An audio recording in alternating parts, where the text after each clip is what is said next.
You've probably heard the story of D-Day 100 times, but always from the Allied side. And there's another side to that day that doesn't get talked about nearly as much. So we're going to show you what that day looked like for the Germans and why it was much darker than you might think.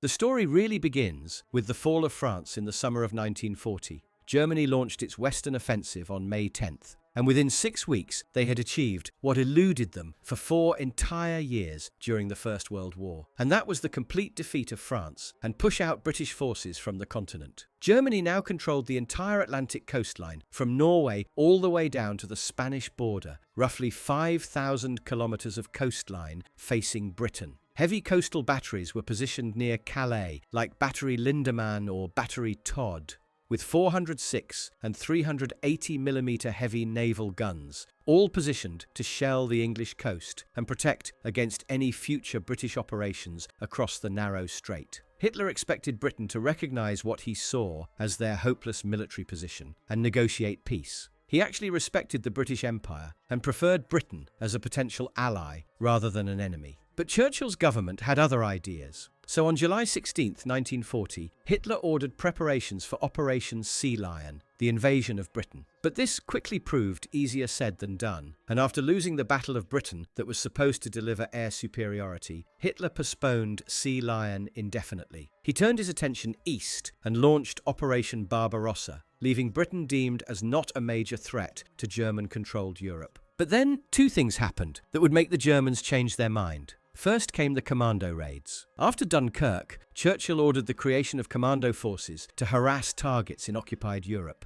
Starting in 1940, small British raids began hitting the Norwegian and French coasts, causing damage in German factories, sinking ships, and gathering intelligence. These raids proved that Britain could attack anywhere along thousands of kilometers of coastline, and the Germans couldn't predict where or when the next raid would happen. Second, America entered the war. On December 11, 1941, 4 days after Pearl Harbor, Germany declared war on the United States. This now changed everything because American industry combined with their and British naval superiority meant that eventually, at some point, an invasion of occupied Europe would come. It was no longer a question of if, but when and where. So on March 23, 1942, Hitler demanded an impregnable fortress stretching from Norway to the Spanish border, about 2,400 kilometers of Atlantic coastline. The directive called for 15,000 concrete emplacements, manned by 300,000 soldiers, and everything to be completed by May 1, 1943, which was a spectacularly unrealistic deadline. Nazi propaganda extensively assured Germans that the wall they were creating was impenetrable. But, as you're about to see, the reality was a different story. They deployed 260,000 workers on Atlantic Wall construction. However, the first mistake was that only 10% of them were German. The remainder were prisoners of war, concentration camp inmates, and civilians conscripted from occupied territories who were working under far from ideal conditions. They were under SS supervision with limited tools and scarce food, sleeping on construction sites. Beatings and executions for disobedience were common, and over 185,000 deaths were recorded just during the construction of the Atlantic Wall and other defensive positions like the Siegfried Line. So, quote-unquote, unsatisfied workers fought back by passing intelligence to the French resistance, or sabotaging constructions. Germans were spending nearly 18 million cubic meters of concrete and 1.2 million tons of steel. The cost in France alone reached 3.7 billion Reichsmarks, which is roughly $206 billion in modern currency. But it was still far from enough. The wall itself was organized into 3 tiers. Festungen were the heavily defended ports, Stützpunkte were secondary strongpoints, and Widerstandsnester formed the lowest tier resistance nests, manned by 10 to 50 soldiers. And these resistance nests would bear the brunt of the invasion, as you're about to see. However, by the May 1943 deadline, only 6,000 of the planned 15,000 bunkers were complete, and only 510 of 2,000 planned positions were finished. Field Marshal von Rundstedt, who was inspecting the defences, dismissed them as rubbish. Rommel went further, calling Hitler's Atlantic Wall strategy something that translates to cloud cuckoo land. And here is where the Germans made the next mistake. In November 1943, Rommel was appointed General Inspector of Western Defences. He formally assumed command of Army Group B, which covered 1,300 miles of coastline, and already his first inspection shocked him. Rommel found all those holes in the system, from an insufficient number of troops over poorly constructed defenses, and two, most importantly, a complete lack of a uniform plan.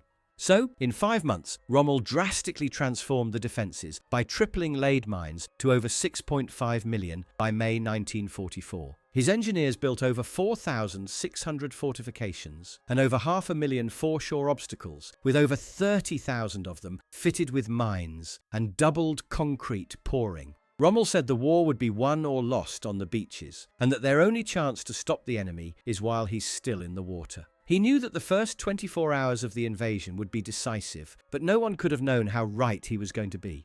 While many German generals thought he was crazy, Rommel learned something in North Africa that they never experienced. He was nailed to the ground for days by the Allied Air Force, which convinced him that any counterattack moving toward the beaches would be destroyed from the air before it ever arrived. And so, Rommel ordered 6 rows of obstacles like Czech hedgehogs, Belgian gates, and tetrahedra, extending from above high tide to below low tide. However, only 3 were completed by June 6th. Wooden stakes, 8 to 10 feet tall, were stuck into beach sand at angles toward the sea and topped with Teller anti-tank mines. But many fell off before the invasion even began, as salt water corroded the attachment wires. Log ramps, called hembalken, were designed to flip landing craft or detonate mines attached to them. By the way, these were shown wrong in Saving Private Ryan, as they were facing the sea instead of the beach. Now, Rommel knew the defences had to extend beyond the beaches, as Allies would land paratroopers and gliders behind German lines to attack from all directions and sabotage reinforcements. So he ordered wooden poles 4 to 5 meters tall stuck in the ground to deny gliders any safe landing zones. Poles were interconnected with tripwires at the top, and every third pole carried a mine or grenade. But when Rommel inspected these fields, he found the work had barely begun, and that out of 50 to 60 million mines he'd asked for, only about 6.5 million were placed. The 352nd Division defending Omaha Beach required 10 million mines alone for their 50-kilometer front, yet they received 10,000. Rommel was constantly calling and writing to Berlin complaining about shortages, but it made no difference. On top of all this, the German commanders couldn't even agree on how to use the forces they had, as Rommel argued to station the panzer divisions right at the beaches and hit the Allies during their most vulnerable moment, while in the water and under limited fire support. He knew that Allied air superiority would destroy any backup moving in daylight before it could even reach the beaches. Von Rundstedt, supported also by other German commanders, wanted to try an approach that worked on the Eastern Front and concentrate the panzers far back inland, where they were safer from naval bombardment, let the Allies land, and only then launch a concentrated counterattack. Meanwhile, Hitler came with probably the worst possible idea and made a compromise that satisfied no one.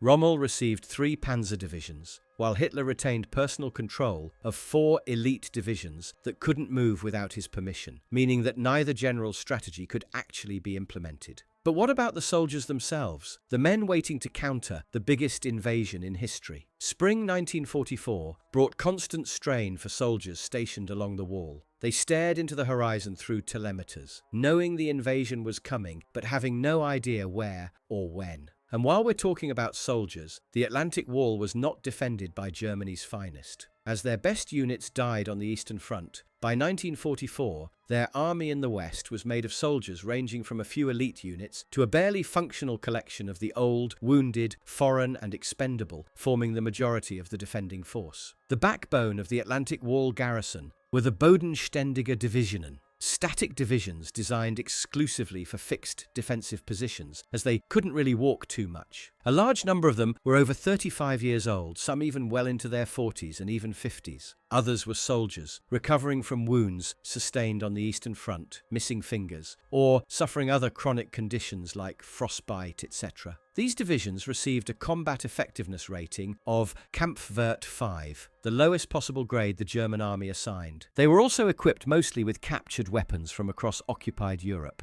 But the strangest and most tragic element of the Atlantic Wall garrison were the Osttruppen, or the Eastern Troops. According to historian Stephen Ambrose, 1 out of every 6 soldiers defending France on D-Day was not German. These men came from many different nationalities, all from German-occupied territories, and were imprisoned into improvised camps with barely any food or medical care. Many of them died just from horrible conditions. For example, about 3.3 million of 5.7 million Soviet prisoners died in German custody. So if they were given a choice to serve in German uniform, many quote-unquote volunteered for the Ostbataillon, made of 90% former prisoners of war and 10% German officers keeping watch on them. Some volunteered out of genuine anti-communist conviction, while others simply wanted to live. So when D-Day came, many Osttruppen surrendered at the first opportunity, as they had no stake in defending Hitler's Europe.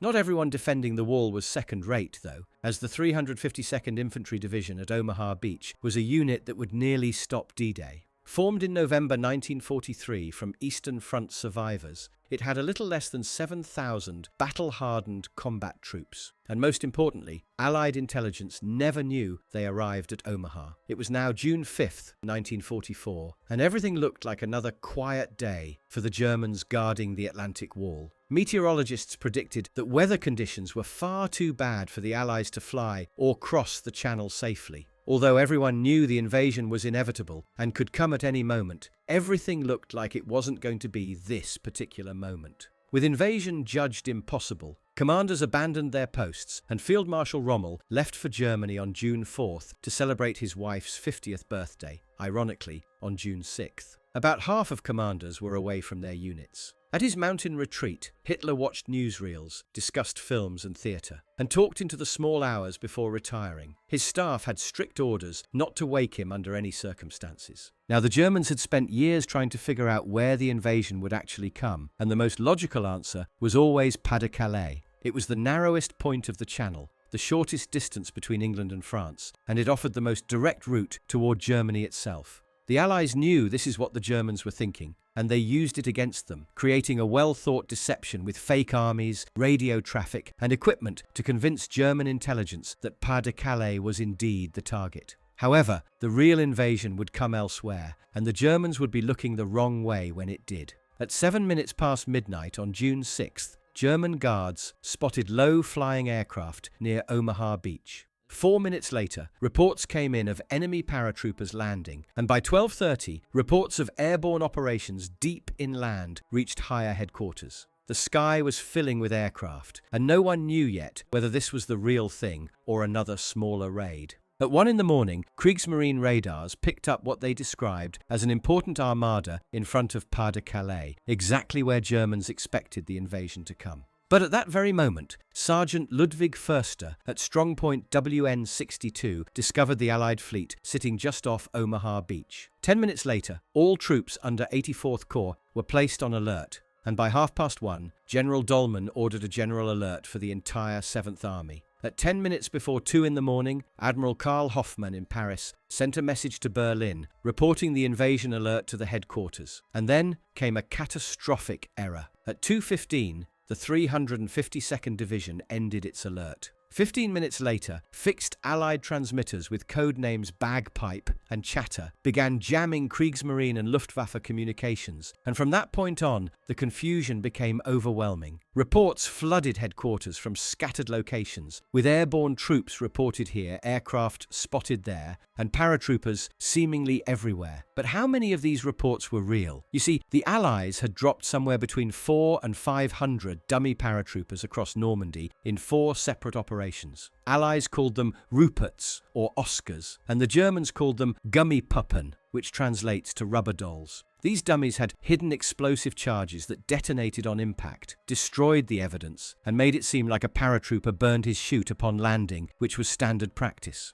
When German patrols investigated, they found only empty parachutes and no bodies. Sound devices called pintails were dropped as well, that simulated rifle fire and created additional chaos through the night. But among those decoys also landed 12 men from the 2nd SAS Regiment, who were the first unit to land on D-Day, 10 minutes ahead of planned time, beating Major Howard's famous glider force at Pegasus Bridge. These SAS teams carried gramophones and amplifiers with pre-recorded battle sounds, like shouting commands, rifle fire, and explosions that lasted about 30 minutes. They deliberately let some Germans escape, so they would spread panicked reports of parachute landings. Out of these 12 SAS men, only between 1 and 3 survived, depending on sources. They were either killed during the operation or later executed after capture. Throughout the night, the actual airborne assault was creating its own chaos. The 82nd and 101st Airborne Divisions dropped over 13,000 paratroopers over the Cotentin Peninsula, but bad weather, intense anti-aircraft fire, and pilot navigation errors scattered them across 25 miles of Norman countryside. Many landed in areas the Germans had deliberately flooded as a defensive measure and drowned. But this made the confusion even bigger,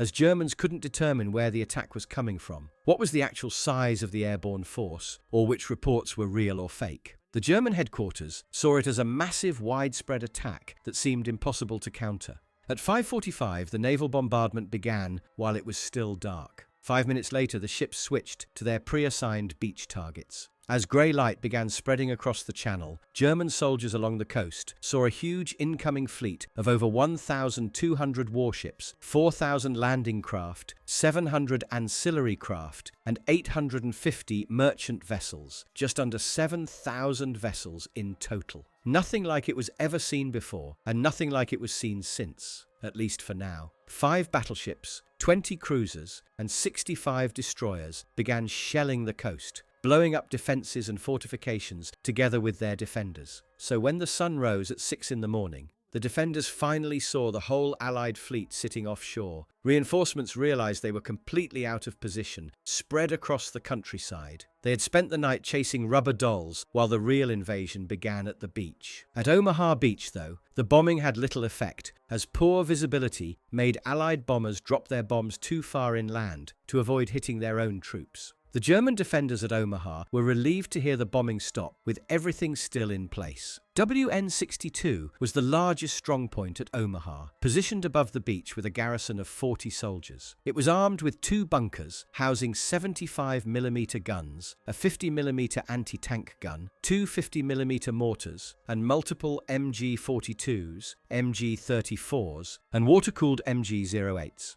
The position also had flamethrowers and a spotting post that could call in artillery fire from a gun battery at Hooterville, 5 kilometers inland. When the first Higgins boats dropped their ramps at 6:30 in the morning, the men of WN-62 were ready. Heinrich Severloh was 20 years old that morning and found himself manning an MG-42 at WN-62, positioned 450 meters from where the first wave would land. His commander, Lieutenant Bernhard Frerking, told soldiers to open fire when the enemy is knee-deep in the water and still unable to run quickly. By his own account, there were definitely at least 1,000 men in front of him, most likely more than 2,000, but he didn't know how many he actually shot. He described it as awful, saying that just thinking about it made him want to throw up. He said he emptied an entire infantry landing craft by himself, turning the sea red in that area, while an American officer shouted hysterically through a loudspeaker. Severloh claims to have fired over 13,000 MG-42 rounds that day, and another 400 rifle rounds. However, total confirmed American casualties across the entire 10 kilometers of Omaha Beach were somewhere around 2,500 men, and there were 15 strongpoints, with 85 machine guns firing that morning, with mortars and artillery joining in as well. So Severloh couldn't have possibly inflicted 1,000 or 2,000 casualties by himself, but his number was just a rough estimate in that chaotic situation. He later surrendered, but made sure not to reveal that he was a machine gunner.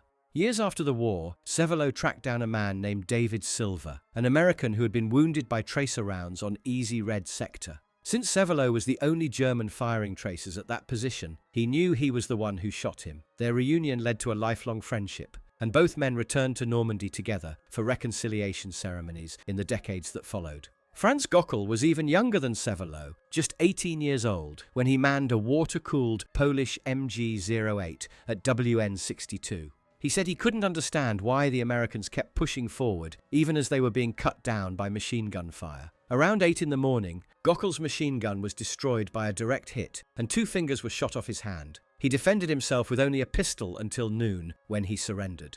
From the German perspective, the morning at Omaha was actually a success, at least for those first few hours. The first wave of about 8 companies was instantly cut down, and for a short while, it looked like the Atlantic Wall was doing exactly what it was designed to do. But then the tide began to turn. The strong points were now running out of ammunition, and seeing what was going on with soldiers on the beaches, American destroyers moved in within 1,000 yards of the beach, risking grounding so they could fire directly into bunkers and trenches that were cutting down waves of the attack force. This bought time for the American soldiers to reach the fortifications and clear them out with flamethrowers. At around 2:30 in the afternoon, WN-62 completely ran out of ammo and found itself outflanked by American troops who had now made it up the cliffs. The strongpoint was finally overrun and most of its defenders were killed. At the other beaches, the German experience varied a lot, but generally went worse than at Omaha because they were hit by much more accurate bombardment. At Utah Beach, the Americans accidentally landed about 1,800 meters south of their intended position,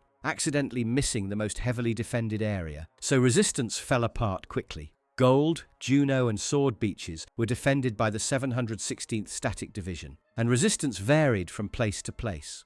Germans on Gold Beach fought fiercely from houses along the coast and held out for hours. Juno saw fierce initial resistance, with 1/3 of the landing craft hitting mines and nearly half of all Canadian casualties occurring in the first hour alone. But once British specialised armour arrived for clearing mines, engineering vehicles called AVREs, and amphibious Sherman tanks, the German positions were taken out one by one. So while German soldiers were frantically trying to stop the waves of Allied soldiers, the German command structure that was supposed to coordinate their defence had completely collapsed from the very start of the invasion.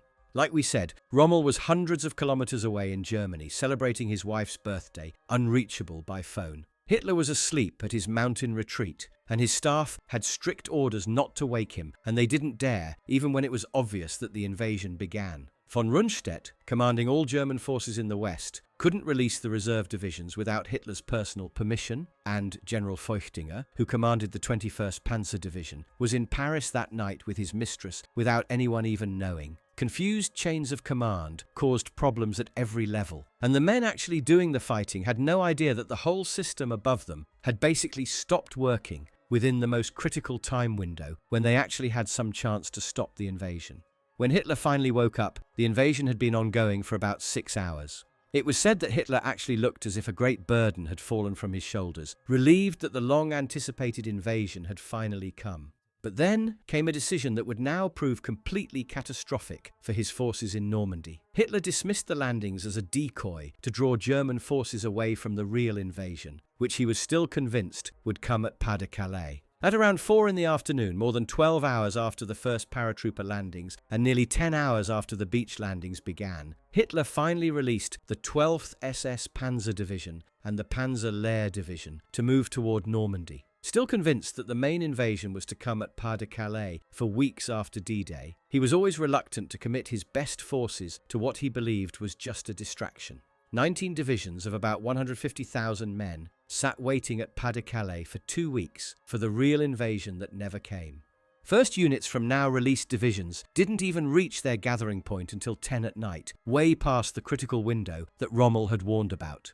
By late afternoon on June 6th, the German defence had collapsed completely. The Panther tank battalion ran out of fuel and couldn't move at all, and the division didn't actually engage Allied forces until 10 in the morning on June 7th, a full day after the invasion started, when the beachheads were already established and expanding. Rommel himself found out about the invasion at 10:15 on the morning of June 6th. By the time he rushed back to France and reached his headquarters, all 5 Allied beachheads were already established, and there was nothing he could do to throw them back into the sea. The 24 hours he had warned about were already gone. The Luftwaffe was virtually non-existent over the beaches, with only 2 German aircraft managing to strafe the landing areas on D-Day. And the reserves everyone argued about for months were held too far back and released too late to make any difference whatsoever. Total German casualties on D-Day itself are estimated somewhere between 4,000 and 9,000, though the exact number is unclear since it's hard to tell which soldiers were killed, captured, or went missing in the chaos. By the end of June 6th, over 150,000 Allied troops were ashore in France. A month later, that number had grown to 875,000, and Germany was now beyond the point of return. By the time the Normandy campaign finally ended in late August 1944, Germany had lost 320,000 men in total, with 30,000 killed, 80,000 wounded, and 210,000 listed as missing or captured. 27 of their 38 divisions in the region were completely wiped out. Rommel was right all along. The war in the West was decided in the first 24 hours. And once that window closed, there was nothing Germany could do to reopen it.